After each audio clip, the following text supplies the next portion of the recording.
Okay, say testing 1, 2, 3. Testing 1, 2, 3. Okay, we're good to go. Alrighty, ready? Uh-huh.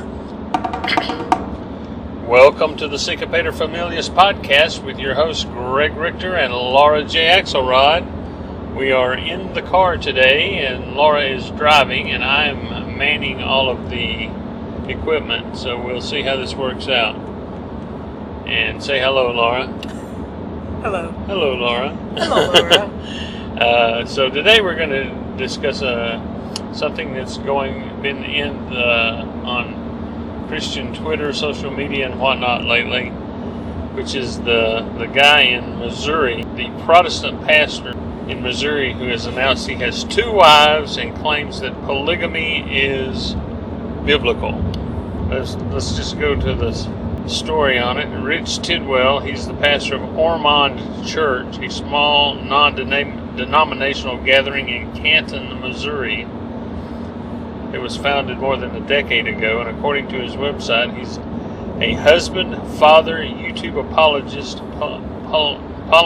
polemicist, I always tangle over that word, and is a, quote, passionate follower of the way, unquote. Married to his wife Brandy for more than 14 years. They have 7 children together, some of which are adopted, and he said he believes, quote, proper hermeneutics are derived from examining original languages, cultural context, and multiverse coherence, unquote, and then, quote, crippled by fear and compromised by tradition, Rich is convinced that the status quo church is due a second reformation, unquote. So I think apparently part of his second reformation is that he has discovered that the Bible does not prohibit polygamy. So For men. Well, he doesn't say not for women, but he's using the Bible as his text, and I guess he says apparently this was just noticed recently. It happened back in the summer. He says, so here's my big announcement. My name is Rich Tidwell. I have 2 beautiful wives, and my second wife is expecting my 8th child. We're thrilled that what the Lord has done for our family. See Luke 18:19 through 30, which says, this is the ESV version, and he said to them, truly I say to you, there's no one who has left his house or wife or brothers or parents or children for the sake of the kingdom of God, who will not receive many times more in this time and in the age to come eternal life. So I guess since he left, decided he thinks this verse is saying that you receive many times more all of these things that he's left behind to follow Christ. That means you can have multiple wives. He said, in 2019, I discovered the surprising fact that God never prohibited polygamy throughout the entire biblical narrative as he did with polyandry or homosexuality. He divinely ordained it in several cases, including David in 2 Samuel, Jacob in Genesis 30, and Joash in 2 Chronicles 24, among others, in contrast with homosexuality, which is outright prohibited in Leviticus 18 and Romans 1. God lawfully regulated the practice of plural marriage. Exodus 21, Deuteronomy 21, Leviticus 18:8. I'm not going to look all those verses up, but since we're on the road. But that said, everything in the Bible everything in the biblical narrative that's allowed, for one thing, God said that he hated divorce. He says but yet he allows divorce. And Jesus plainly says in the New Testament that Moses allowed our man to write his wife a certificate of divorce and send her away. Said God only allowed that because of the hardness of their hearts, but it wasn't the way in the beginning. So just because he allowed it didn't mean that was his ideal, or that was what he commanded. He allowed it because of the hardness of their hearts. So this guy's admitting he's just wanting to do something that wasn't prescribed.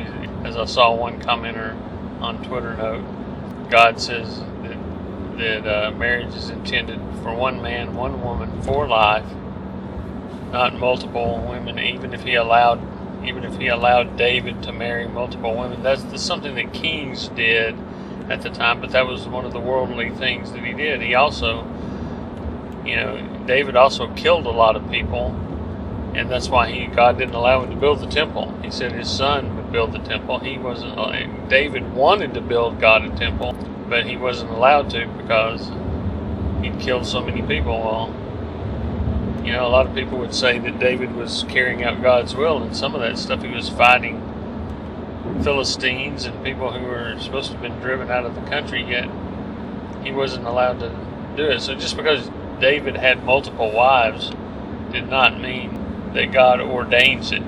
So this guy's just a nut.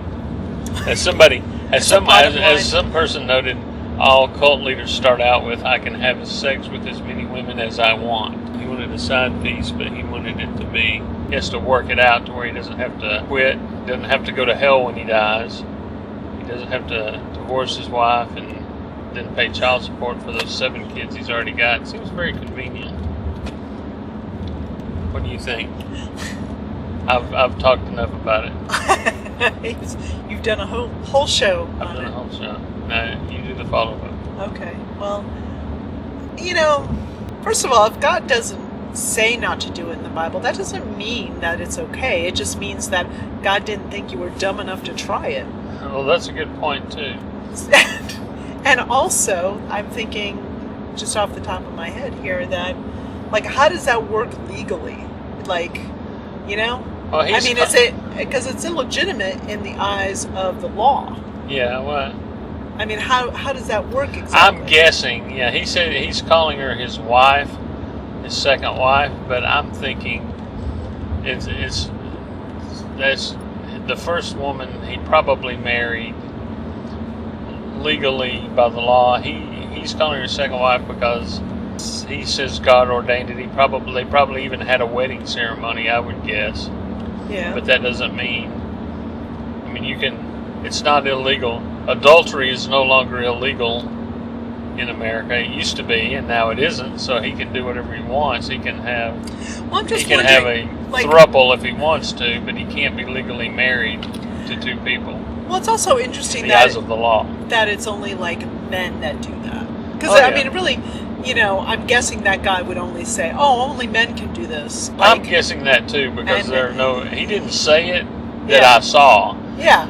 But at the same time, he's going on biblical precedent, and there's no biblical precedent of a woman having more than one husband. There's a Western movie from the 70s. Well, I'm sure there's a number of them from the 70s. No, this is one. I've forgotten the name 70s, of it, but yeah. there was a movie where that was kind of, it was a major Hollywood movie. I think it was a scandal. It's pretty scandalous at the time, which now would be nothing. But yeah, no, nothing in the Bible about women having multiple husbands. So he's not going to say that. He's not going to clear that. Yeah, but I think it's It's like the guy. God said no human sacrifice, but then there was a king in the Old Testament, in the Hebrew Scriptures, where he tells God that if he's successful on his military campaign, he will sacrifice whatever comes out to the first thing that comes out to greet him. So you think, it's going to be an animal or something, or if it's a human being, it'll be one of his servants or something like that, or just one of the people. But it turns out it's his virgin daughter who comes out, and then he does sacrifice her. Well, that doesn't make it okay. There's an example right there that I don't think any person says, well, that, even if you're using biblical examples, well, God allowed this, God allowed it. God didn't stop the guy from doing it, but God never said it was okay. Well, I kind of feel like, first of all, the first wife's probably like, yeah, I love you, babe, but, I'm also kind of throw the bum out of the house. She may be relieved by this situation. Yeah. So I'm just thinking about. She may be relieved? She may feel relief. Why? That he's not in her hair anymore. Oh, yeah. Literally and figuratively, perhaps, Yeah. I mean, it is kind of funny because, I mean, women are always like, you get tossed out if you're too old or something. But I kind of prefer to think maybe she tossed him out. I kind of feel that, and she doesn't have to. Well, she gets all the support, and then she, And maybe she now gets they were acting like it's not a Rachel and Leah situation where they're jealous of each other. Oh gosh, no. I mean, if some guy trying to justify it, I'd be like, yeah, I mean, I'm not giving you any ideas. I'm not taking any ideas. But I mean, just like, for a guy who wants to, it's one thing to admit that you want to have a second wife. It's another thing to try to justify it, to hide that justification. That bothers me. I think that's less than honest. Oh, well, God, it reminds me of like some things that I know people did, like, well, it doesn't say you can't do this, exactly. So, you can do it, but you really, common sense should tell otherwise. Yeah. But, I mean, you gotta wonder how the kids feel, too. I mean... Oh, they don't. They have no idea. Well, I think they probably do if they have, I mean, there's going to be a couple of those kids that are probably going to become adults and be like, not like Christianity and not like, there's going to be a few rebellious ones in there. Well, that's the thing. That's gonna turn the kids off because they're going to see they're making it all happy, joy. But even a regular marriage, you have your issues that you have to work out, and now you've got a third person in there, and there's as we see in the Bible with Rachel and Leah, we see the jealousy that takes place because of that. And even in Abraham and Sarah, when they can't have a kid, and he just the servant is not a wife per se, but she is a surrogate, and she has the first kid. And so then there's jealousy involved there. So that's going to happen. I don't care. He can make it all happy. He's getting multiple women. And see, we don't even know he's going to stop at 2. He's discovered it. So next thing you know, he's going to be some Jim Jones type. He's rationalized it. He didn't discover it. He rationalized it. Yeah, exactly. Yeah. Because that's what. And what happened to the vows? Like, you took vows, to be like the only one, I think. Well, he probably did, but see, he did that in ignorance. Oh, wow. That was in ignorance. He found out better. Oh, well, I mean, that's true. I mean, if somebody told if you did something and legitimately that you found out you were wrong about, it's like, oh, I don't have to do that. And his wife's okay with it. His first wife. Right. I mean, I just, as I said, I there's this idea sometimes that's really kind of emerged again. That's a cult. The guy says that. As the one guy said, that's a cult in the early stages, because the first thing he did, because Jim Jones was a Christian pastor of a church. He was supposedly, like, Jim Jones, I've done some research on him. Jim Jones, like, he said all the right things. Yeah. All the right things about, healing the world and, a whole lot of stuff. And look where that ended up. Yeah, and I don't remember that Jim Jones had the whole sex thing going on, but that's what a lot of them did. They always do. The cult leaders always they got that. They can do whatever they want. If you're better than everybody else, the rules are different for you. See, then first place, I would just be out of that guy. If I were even in the guy, I think I would have sniffed something out early, and so probably a lot of people did. Probably a lot of people already sniffed it out, but those who didn't, they're probably gonna vamoose. Because if I was a guy, especially because then next thing the cult leaders do is they say, "Whereas you can do this." He's saying this. Well, ostensibly that would be true of everybody. That'd be, well, hey, I can take multiple wives now if I want to. No, but you're not Jim Jones. Or this guy, whatever his name is. I'm saying though. Yeah. That would be the ostensibly what's being said, but at some point, if this guy ends up being a cult, and I'm sure he'll end up being a cult leader, or he'll end up. We should pray for the guy. We should all, as Christians, we should pray for the guy anyway to get straight his mind. So he's just going to figure out he was wrong, which now he's created a situation. Well, not only that, but I mean, with his second wife. That sounds like a guy who probably. Well, anyway, never mind. I'm not going to go there. I'm not going to go there. But he's either going to do that, or he's going to, or he will either repent, or he will most likely. If you pray for him, pray for the wives and the children. Oh yeah, absolutely. Like the children will take the brunt of this, you know. But when I say pray for him, I'm saying pray for him to come to his senses and realize he's wrong. Wow, that's good luck with that. I don't see that as a likely scenario. As a more likely scenario would be. They'll say that people will always say, "Don't count that out." You never have enough. You never have enough. You never have enough money.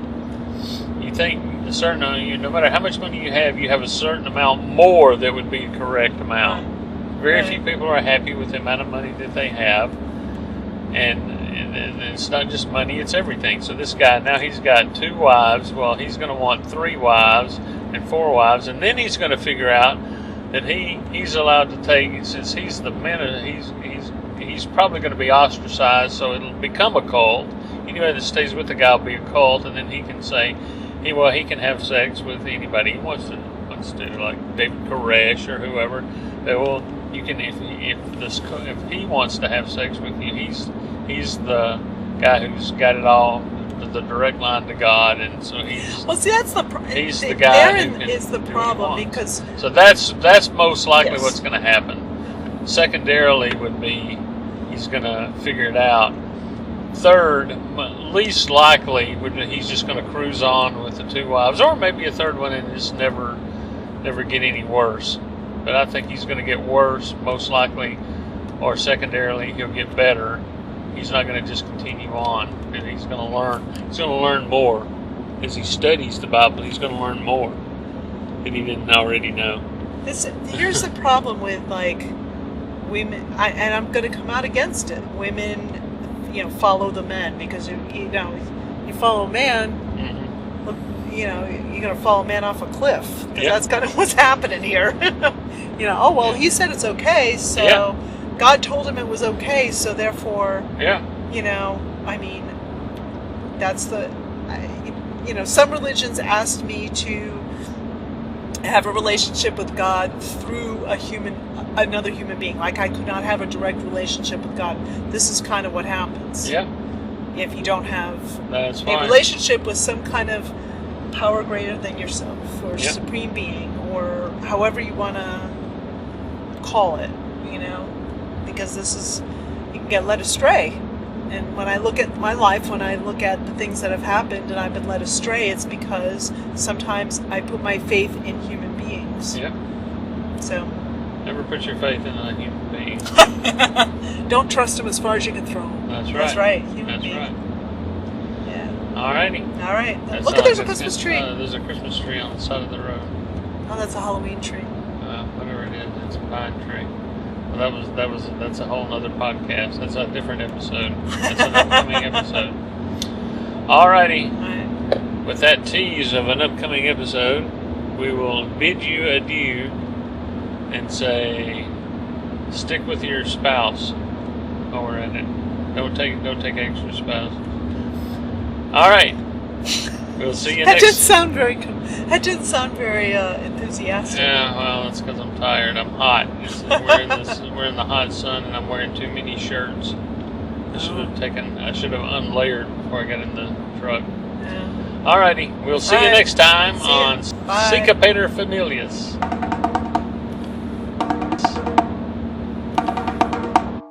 Hey, thanks so much for listening. Look, if you enjoy the show and you want to support the work I'm doing, I've got a few ways you can help me keep this whole thing going. First, check out my Patreon. It's the best way to support the podcast directly, and it gives you access to bonus content, behind-the-scenes updates, as well as first looks at some of my writing and social media activity.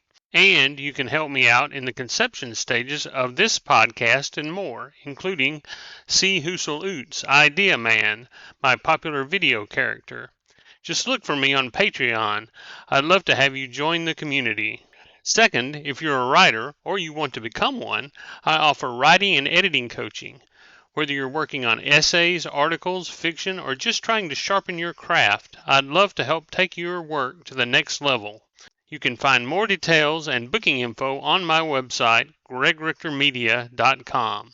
And finally, I've launched a merch store with some designs that I'm really proud of, including a whole line built around Jesus and the words, "so loved," a little nod to John 3:16. If you want something meaningful and good-looking to wear or use, check it out. Links to all of this is in the show notes. Supporting any of these helps me keep creating the content you enjoy, and it genuinely means the world to me. Thanks for listening, and thanks for being a part of this journey.